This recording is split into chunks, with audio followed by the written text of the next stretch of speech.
Coming up in Falmouth in Focus, Nobska Lighthouse turns the page with new owners. The Senior Center invites the community in for an open house, and in Woods Hole, a closer look at civic engagement and the difference it makes in our neighborhoods.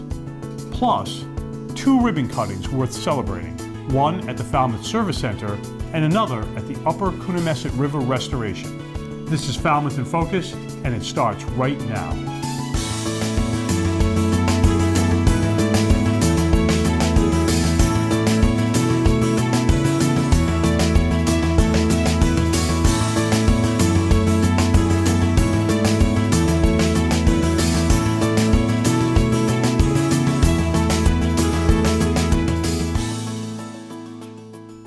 Hello and welcome to Falmouth in Focus, our bi-monthly roundup of local events and FCTV member engagement with the community.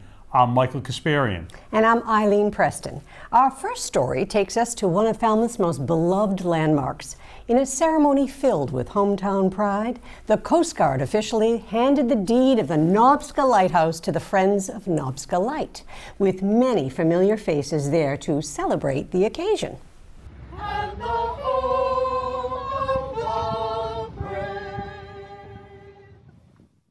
We're really excited today to be celebrating the deed transfer to the Friends of Nobska Light, the nonprofit who took on the task of restoring and returning and really making the lighthouse available to the public. And after my career in the Coast Guard, it's been really fun to be part of that transition from the Coast Guard using and maintaining the lighthouse to handing that off to the community.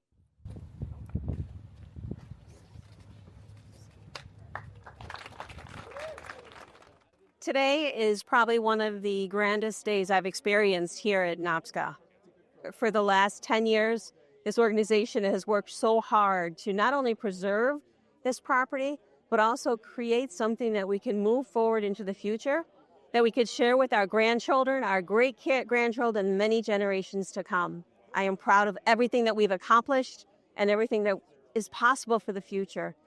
And so happy that all these people can be here to be witness to this transfer of the deed. And it's not just me. It's so many others who helped us out. Good morning, everyone. State Representative Thomas Smokley here at the official deed transfer of the Nobska Lighthouse. The Friends of Nobska Light is a community nonprofit that came together to save this property, to save the lighthouse from going into private hands and being another development along the sea coast here in Falmouth that the general public wouldn't have access to. They made it happen to keep it in community hands, accessible to the public. So I'm really excited to be here today. I'm very grateful to all the volunteers, all the donors, all the people who made this happen. No pun intended. This is a beacon of Falmouth. You know, the lighthouse, it's the Chambers logo. Every year I remember as a kid, you know, in the fall we'd come up and we'd look out over the sound. You know, it's really a special part of our community, and it's so important that we keep it in the hands of the community, and now it will be for eternity. So happy to be here today. So I'm here today on behalf of Senator Fernandez, and I have a citation from the Senate. We wanted to honor the Friends of Nobska Light for their work over the last 10 years under your stewardship, Kathy. So I'm just going to read it briefly. Be it known that the Massachusetts Senate hereby extends its congratulations to Friends of Nobska Light in recognition of today's deed transfer ceremony to the Friends of Nobska Light and their dedicated stewardship and preservation of this historic beacon. And be it further known that the Massachusetts Senate extends its best wishes for continued success, that this citation be only signed by the President of the Senate and attested to the blah, blah, blah, blah. Signed by President of the Senate Karen Spilka, Clerk of the Senate Michael Hurley, and Senator Dylan Fernandez. So this is just a citation for you and your board. Feel free to. What a beautiful way to see the community come together to preserve such a landmark for our town. I was there and it was exciting. You know, the amount of work they put in to get that done, it was amazing. So, you know, it's just tremendous that they were able to get this done in record time, according to the U.S. government. A lot of the transfers have taken a lot longer, but they really had their act together at Friends of Nobska Light. Beautiful. And you know, not everybody's got a lighthouse, so that's really very true, cool. Very true. So September is National Senior Center Month, and here in Falmouth, the Senior Center marked the occasion with an open house. It was a chance for the community to stop by, meet the staff, and see everything the center has to offer. Thomas Kerrigan has the story. Hey everyone, it's Thomas Kerrigan. We're here at the Falmouth Senior Center for their annual open house. For more on the event, we'll speak with Senior Center Director Jill Bishop. So today, what we do every September, it's National Senior Center Month. So what we like to do is an open house to invite people, whether you are a senior, which is a Falmouth resident age 60 and up, a family member or loved ones, to come and see what the center has to offer, take a tour, and also see about all the information tables we have here at the center. The tables in our big room are all local partners and municipal and state agencies that we work with, and we want people to get a feel of what's available to them. The Falmouth Council on Aging is a volunteer group, and what we do is we provide support to the staff here at the Senior Center, and we help out with functions in any way we can, but mostly we are a sounding board for the staff, and we also are the liaison between the staff and the select board. So we have a select board member who sits with our council and comes to our meetings and hears what we do. And but mostly we're an advisory group that just tries to help out any way we can. I'm with Falmouth Human Services, and we work very closely with the Falmouth Senior Center. But we're a team of social workers that try to cover all the bases. I happen to specialize in working with older adults, but we have social workers that work with adolescents and children, others that specialize in homelessness and stuff like that. We provide free services to Falmouth residents, and I think the town of Falmouth is amazing because they fund these services for the town, and this event is an indication of just what's available here in Falmouth. It's a lot. Well, I saw the open house flyer somewhere. I don't even remember where at this point. And it looked like an opportunity to find out what services and information might be available. And also with an eye towards what volunteering opportunities might be available. Okay, so to join the center, you just have to be a Falmouth resident or taxpayer, age 60 and up, and you can come into the center. We like to meet people in person, so we're open Monday through Friday, 8:30 a.m. to 4 p.m., and you come in, and my front desk, which is amazing staff, will help you enroll. Reporting from the Falmouth Senior Center, I'm Thomas Kerrigan with FCTV. What a great way to highlight all the programs and activities they have going on. Absolutely. It really shows the Senior Center has become a hub for our community. Certainly has. And you know what they say, Eileen? 65 is the new 40. I love it. I like to say 65 is the new 30, but still, 65 is the new 40. I like your math better. Okay, so from housing advocacy to closing the racial wealth gap, local voices sharing inspiring stories of how everyday people can make a difference. The Housing Assistance Corporation on Cape Cod and the Jewel Cobb Action Coalition teamed up recently for a special event at Clapp MBL Auditorium in Woods Hole called We the People, Civic Engagement in Action. Pulitzer-nominated author Tamara Lanier spoke about her legal victory over Harvard after years of struggling to reassert ownership of a photo of an enslaved ancestor. Here's a selection from that event. At the heart of my 15-year battle with Harvard University has always been a call for dignity, humanity, and justice. It has been 15 years of butting heads with Harvard University and trying to show them that what they were doing was appropriating my enslaved ancestors' cultural property and denying them their history, their legacy, their dignity. This is an image that my daughter created, that she imported an image of me, Papa Rinty, and my mother. But my mother grew up in what she liked to refer to as the cradle of the Jim Crow South. Slavery in my family was real. It was real to my mother, because she was hearing these stories firsthand from a formerly enslaved person. And he would share these stories with her, And he would always start with the proud Black African who he referred to as Papa Rinty. We were talking about who Papa Rinty was before Harvard knew about the daguerreotypes. My family from 1850 to where I stand today celebrated this man as the proud Black African. This was history that we were writing down and talking about before the discovery of the daguerreotypes. In the beginning, I'm thinking that Papa Rinty was the symbol of all that was wrong with American chattel slavery for the United States. But what I soon started to learn as I'm on this journey, and people are connecting with me from all over the world, this person on social media, he tagged me with this image. And what it is, it's an image of African students. And what he told me was that students travel from all points in Africa to West Africa to this slave memorial where Rinty is to take a selfie. And he said, on this day, I think it's documented 100 and some odd students traveled to this slave memorial in West Africa to take a picture, to take a selfie with Rinty. And that touched me because I was in my limited thinking who Rinty was for the US. And what I started to realize was that he became a global figure of all that was wrong with American chattel slavery. This is Grindelwald, Switzerland, where Louis Agassiz, the scientist who created the race science, was born.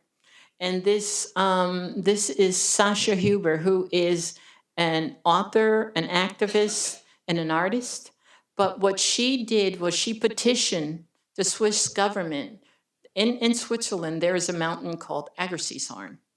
And so she petitioned the Swiss government to change the name of the mountain from Agassizhorn to Rintyhorn. And she did. And she waged a campaign that included people from all over the world.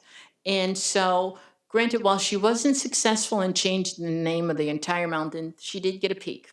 So what Sasha did was she chartered a helicopter, flew to this, and this is on the north face of the mountain. This is in the Swiss Alps, one of the tallest mountains in the world. And she laid stake for Rinty and Rintyhorn. And so, and there's an amazing story about Rintyhorn. If you Google Rintyhorn, you'll find this amazing story about Sasha Huber's journey to rename one of the tallest mountains in the world from Agassizhorn to Rintyhorn, kind of like what we did with the Joel Cobb Center.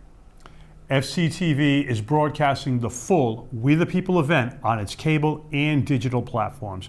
Check fctv.org/watch for details. Still ahead, the Service Center opens the doors of its new community closet. Stay with us. Hate is loud. It gets clicks. It gets attention. Hate, however, is actually quite small. But love is the majority. Filling up something far more important than any feed. Love fills our hearts, our lives, our every day with understanding, empathy, and compassion. Leaving hate to become what it truly is, a whisper.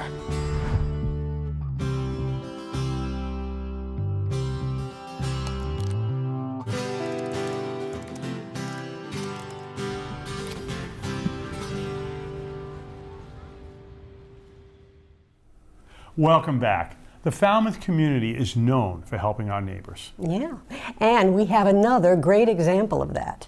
The Falmouth Service Center cut the ribbon on the new community closet. Yeah!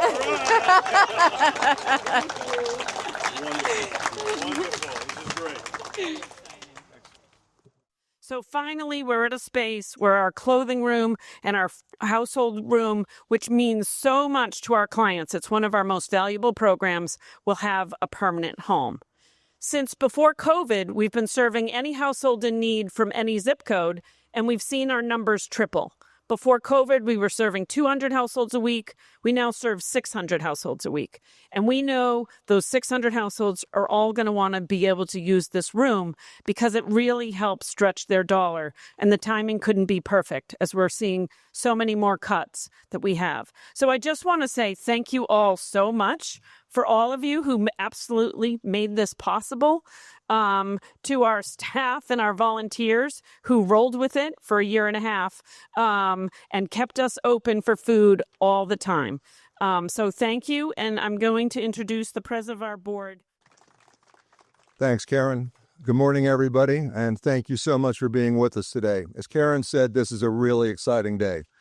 I've been on the board of directors for 9 years, and for at least the last 5 years, we've been trying to figure out how to reopen the clothing room and how to get back in the business of having community partners have spaces so that our clients have more one-stop shopping, if you will, for not just food and free items in the free clothing room, or officially the Falmouth Service Center Community Closet, as we're calling it.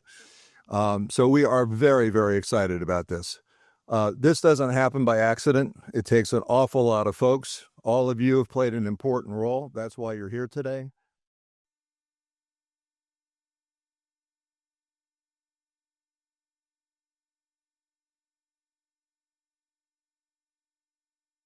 We are now on our second level, part of the construction, and these 3 offices here are going to be used by community partners so that when they need to meet with our clients, they'll be able to have private, nice, beautiful space to meet in. And we're working with our different community partners to set up a rotating schedule for them to be here on a frequent basis.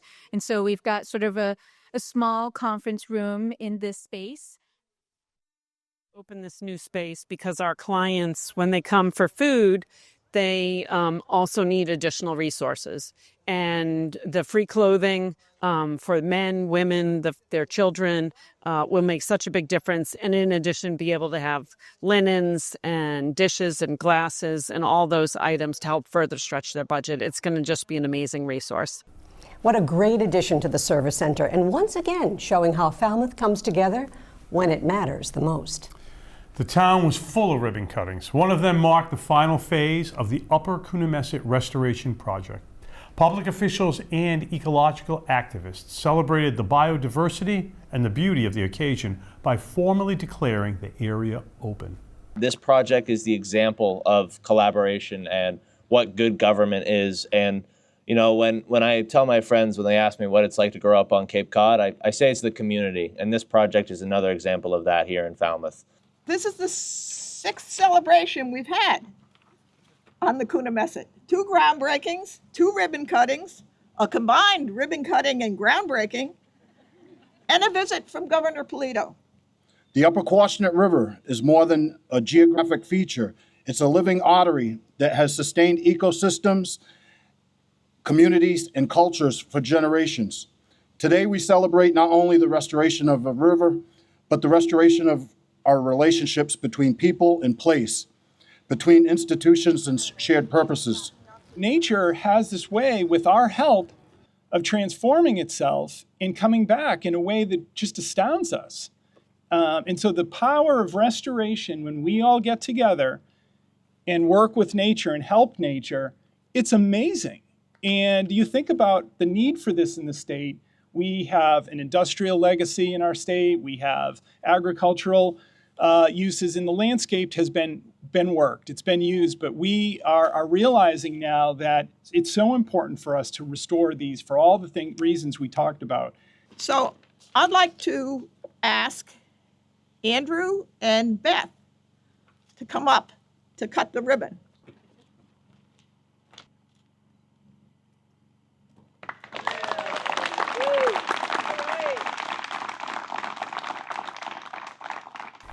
Michael, you may remember my ice-cold walk with Betsy Gladfelter when we finished it those months ago. And it's so satisfying to see this project's lush and green now. It makes you want to go for a jog. Oh, certainly does. Beautiful area. Yeah. Wonderful.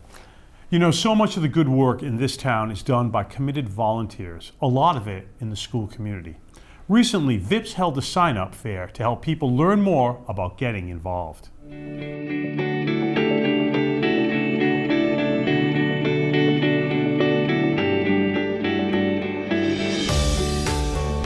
my name is Tracy Crago, and I'm the Executive Director for Falmouth Volunteers in Public Schools.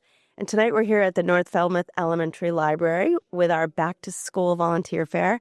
So lots of great volunteers coming to learn about what VIPS is up to and all the opportunities we have for people this year. So hopefully we'll see you in the school soon. I'm a former educator who retired, so I love coming to this elementary school, North Falmouth Elementary. I work in the 4th grade with a particular teacher, helping out with reading groups and English and math, and I love being with the kids. It's such a wonderful opportunity for me. I think it's helping them, but in regard to being a volunteer, it's the best thing that I do during the week. It gives me a lot of joy. I would recommend it to anyone who wanted to volunteer.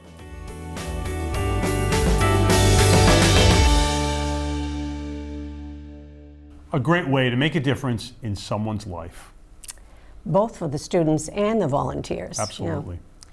When we return, we discover how to really get in tune with nature by forest bathing at Highfield Hall. Stay with us. Hi, I'm Ryan Blaney, a third-generation race car driver, and we dedicate a lot of our time to going as fast as possible. My grandpa Lou is the reason why my dad and I started racing, and I'm really proud to follow in his tracks. But when my grandpa was diagnosed with Alzheimer's, it was a very unexpected bump in the road for us. I've learned a lot on this journey with my grandpa Lou, and the memories of my grandpa will always be with me. And in our family, we're used to getting involved, and I encourage you to do the same, especially when it comes to caring for your loved ones. When I think about Alzheimer's and the impact it had on my family, I recognize that losing a race isn't such a bad day after all. It's important to notice if older family members are acting differently, experiencing problems with their memory, or having trouble with routine tasks. Talking about Alzheimer's can be really tough, but if you notice something, have a conversation with your loved one. Encourage them to see a doctor or offer to go with them. Early detection of Alzheimer's can give your family time to explore support services, make a plan for the future, and access available treatments. If you or your family are noticing changes, it could be Alzheimer's. Talk about seeing a doctor together. Welcome back. September is a month of reflection. From Labor Day parades to Patriot Day tributes, it's a time when many of us pause to honor service and sacrifice. In that spirit, Comcast is reaching out to the Cape Cod community with a meaningful gesture, offering free American flags for residents to proudly display. It's a simple way to show gratitude and to keep the symbols of unity and service flying strong across our neighborhoods.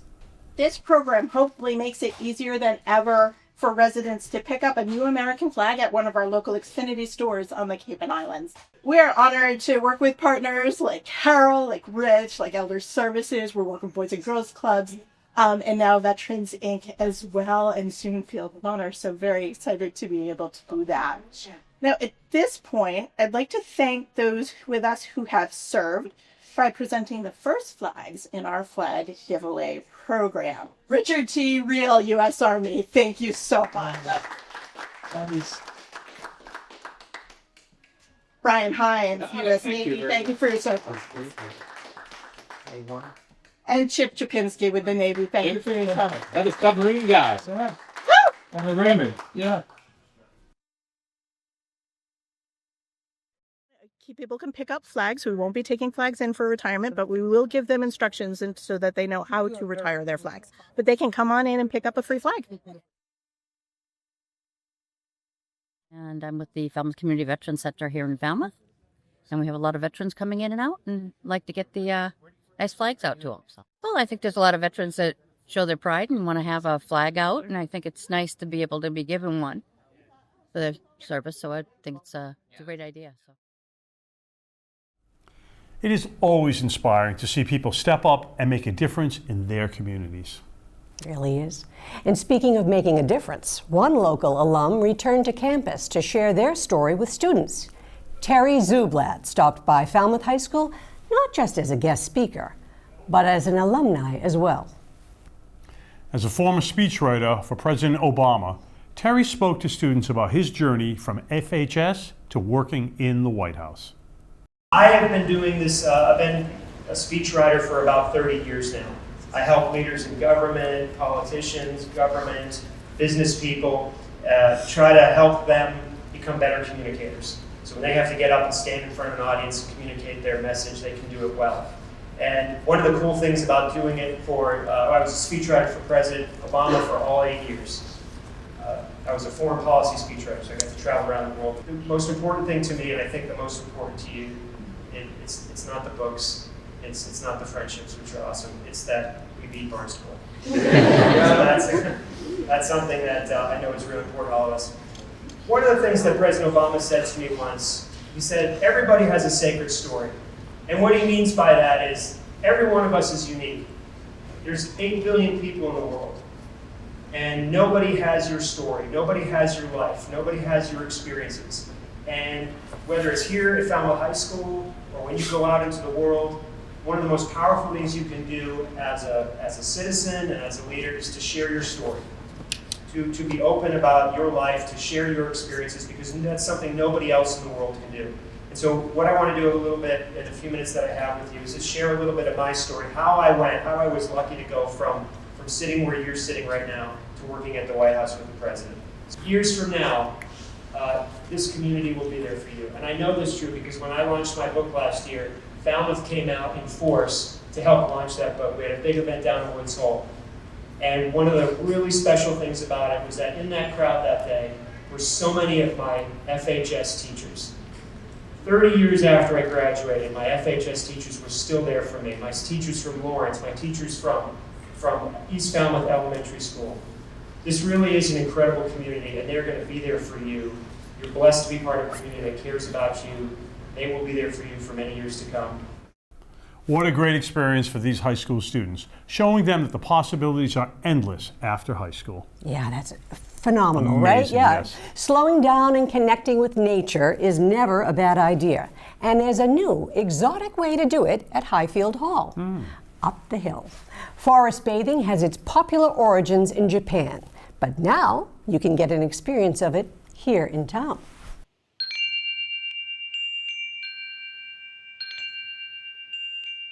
Forest bathing caught my attention more than 10 years ago. I was at a yoga retreat in Vermont, and there was a woman with a table with all kinds of crystals and yoga things, and she had this bag that said forest bathing. And I'm like, forest bathing? What is forest bathing? And she said, you don't know about the book by Dr. Ching Lee? And I said, no, I don't. So he's a Japanese medical doctor who in the 1970s actually started this practice of Shinrin-yoku to help his patients who had high blood pressure. Basically, it's bathing our senses, using all of our senses to take an intentional walk in the woods. Just notice what is drawing you in. Usually we are in our minds, so just see if you're in your body and all of your senses, what's showing up. It's a meditation.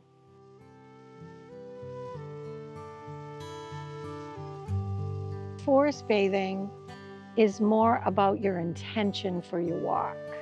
And that intention that you bring to the forest walk makes it so different than just any old walk in the woods.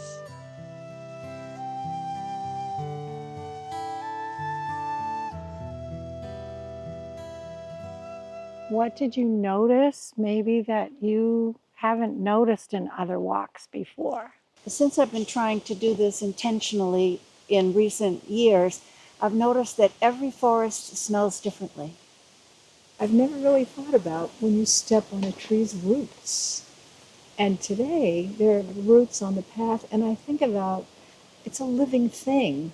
When all this traffic goes on a tree root, does the tree react in a negative way? How does it deal with it? I was thinking about the roots also, and I'm thinking about how the roots bind the trees together, and they support each other, and they intertwine. And I like walking on them because I feel like they're beautiful, and it kind of shows us what's going on and how the trees, I think, support each other. Yeah. I started thinking what else could be going on that we're also experiencing but not seeing. There's the one huge tree that was felled on its side, the big. I was thinking about how, with death and life and everything, that sometimes it makes a huge impact, right? Or on certain people. But then even the teeniest tiny tree impacts the view. It impacts the whole experience and other trees around it. And it's just how we are too.